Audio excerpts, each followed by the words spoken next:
People who don't have billions of dollars tend to think lavishly about what they would do with that kind of money. Smarter things to do with his billions than developing his very own car. We bring this up, and put it in this context, because we wanted to let you know about 10 of the most expensive cars in the world. One final qualification. We fudged a little. This isn't precisely a top 10 list of the most expensive cars. That would basically be a bunch of Bentleys and Rolls-Royces and only a few other makes. So instead we picked the highest dollar cars of each of 10 carmakers, so no manufacturer got 2 slots. After all, even if you could afford a garage full of Rolls, you'd probably like to have a Ferrari or Lamborghini, too. Number 10 Jaguar XKR 100 Coupe and Convertible costs $98,330. With 0 to 60 times around 5 seconds flat, the XKR is pretty hairy-chested already. However, if you want a bit better cornering agility, you'll be pleased with the added grip of the 20-inch BBS modular wheels shod with even wider, lower rubber than stock 255 35th ZR20 front, 285 30th ZR20 rear, versus 245 45th ZR18 front, 255 45th ZR18 rear for the stock XKR. The XKR 100 also gets special Brembo brakes with cross-drilled rotors for better cooling, and some minor performance suspension tweaks as well. The rest is cosmetic: anthracite-colored paint, Recaro leather seats covered in Connolly hide leather. You won't get that if you just order them from Recaro, by the way, and aluminum cockpit trim. Number 9 Mercedes-Benz CL600 costs $119,595. Before we jump in on the CL600, you should be aware that the less expensive $104,145 CL55 AMG is a better performance car, even though it has a V8 rather than the V12 of the CL600. Not that the CL600 is a dog. Hardly. It chases down 60 miles per hour in less than 6 seconds, has an active body control (ABC) suspension setup that actively adapts to both suspension movements and body vibrations and makes corrections to car attitude within milliseconds. Driving it, remember, this is a large car, with scads of legroom for 4 adults, is really a pleasure, especially on winding roads. It's not meant to handle corkscrew turns, but it eats up cruising country lanes and, needless to say, is a real blast on a long, open stretch of deserted highway. The V12 is both silky and highly responsive, but also is able to shut off half the cylinders when you're just idling in traffic or cruising on a level grade at 65 miles per hour. There's a lowdown thrum to this thrust factory, one that growls at full throttle through the exhaust pipes but otherwise quietly stays in the background. Number 8 BMW Z8 costs $130,645. The BMW Z8 is a car that has polarized the automotive press. Some love the car for its smooth, easy-to-drive accessibility, the thing that makes autos like the modern Jags such a pleasure. Others feel it's too softly sprung and not immediate enough. It doesn't feel as if it's as engaged with the road as a lot of other exotic sports cars are. We can understand both camps but tend to side with the former crowd, because the Z8 makes you feel like a champion driver without forcing you to break a sweat every time you go for a spin. In fact, that's the BMW DNA at work in the Z8, for just about every BMW gets progressively more sporty the harder you drive it, but never beats you up if you just want to cruise at a more stately pace.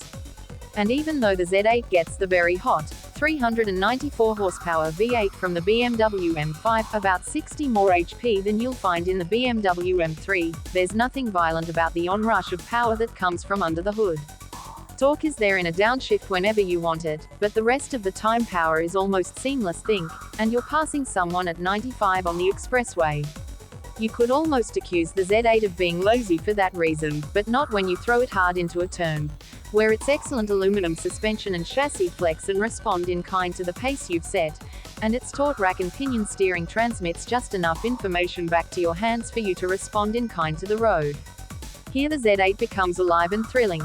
Granted, if you can afford this car, you might as well have the GT2 Porsche, but that's not where we'd say the competition is coming from. Number 7 Porsche GT2 costs $180,665.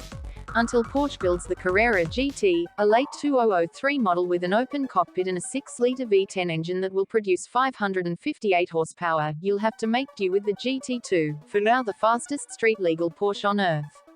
The GT2 is essentially a Porsche 911 turbo with every gram of fat stripped out of it. 220 pounds were deleted by cutting out items like the rear jump seats and the sunroof, and by using lighter materials like ceramic brake discs rather than metallic ones.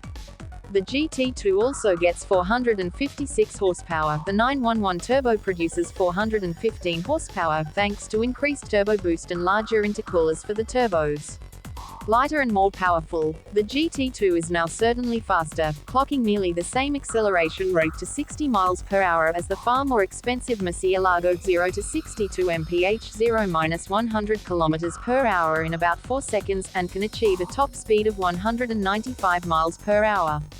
One thing that you can't do is assume that the GT2 will be quite as obedient as four-wheel drive 911s, because this Porsche only has rear-wheel drive, albeit with a highly optimized suspension. That means that some of that dreaded rearward rotation is bound to surface when you push this 911 to the nth degree on a racetrack, and you'd better learn where the limits are very gradually. Number 6 Ferrari 575M Maranello costs $215,000. The M in the new 575M Maranello stands for modified, with an increased displacement of 5.75 liters, versus the 550 Maranello, which was, of course, 5.5 liters. The engine is still up front, still one of the prettiest sounding V12s you will ever get to hear, but shifting can now be made via a Formula One style paddle unit that resides behind the steering wheel.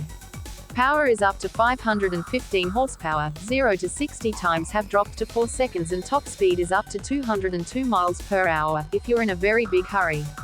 But whenever and wherever you drive the new 575M, it will be a bit more intelligent than the 550, thanks to an adaptive suspension that not only reacts to potholes but, based on the overall road conditions, will also raise or lower the ride height of the car so that suspension travel is optimized for either a sport or comfort setting. And by the way, having been in the 550, we can tell you that this was already a remarkably civilized car, given the amazing performance capabilities. The newest Ferrari 575M also gets bigger brakes and tire pressure monitors, so you can stop more easily should you be driving even faster. And in case you're driving too fast for the pressure in the tires, the car will warn you to back off and go get some air.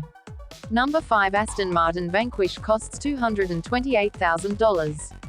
No matter how many times we say it, it still sounds sweet.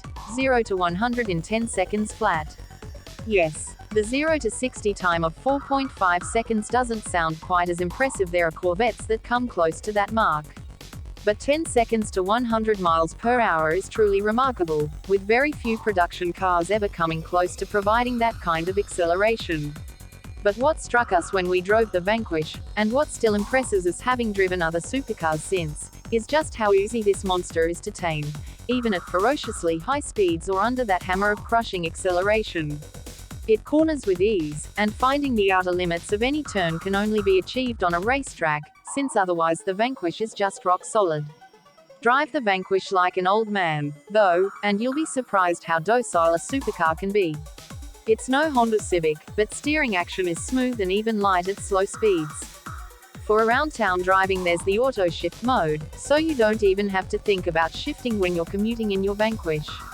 Also, there's a quite comfortable interior, with plenty of legroom, leather everywhere you can, of course, choose whatever material you want, and what color, and large, easily navigable controls.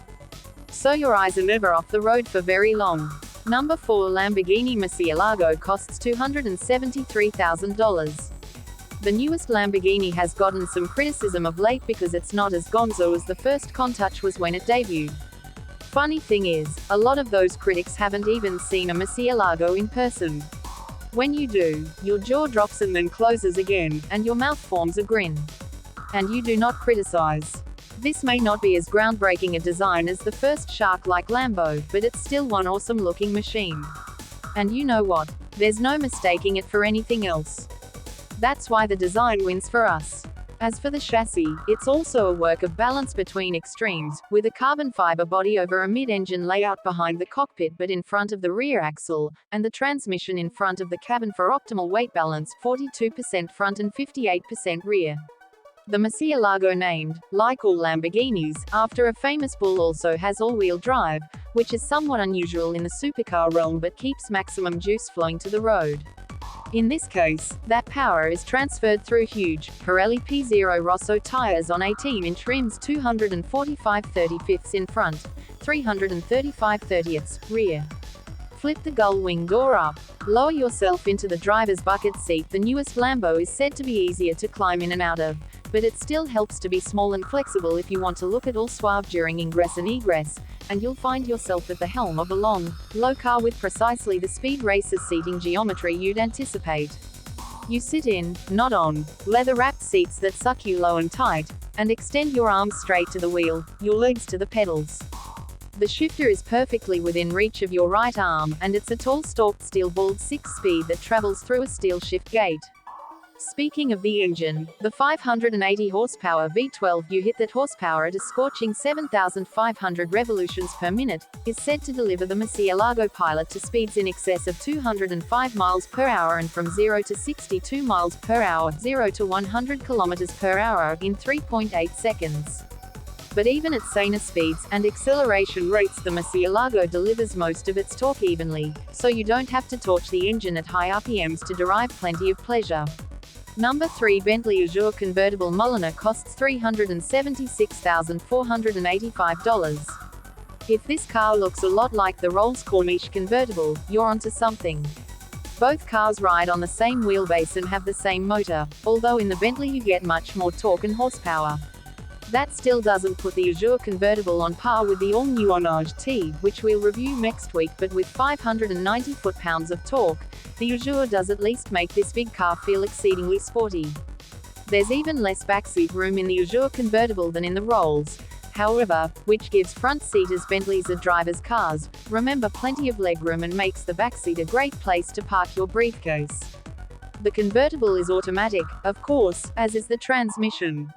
Still, like the Rolls, this is a somewhat old design, one likely to get significantly refreshed in the coming years, especially with the likes of the Onage T showing how much more performance is possible. Number 2. Rolls-Royce Corniche convertible costs $363,990. The Corniche convertible may be the world's last completely anachronistic automobile. That is, it's a Rolls-Royce, a car in which anyone with any sense would want to be driven.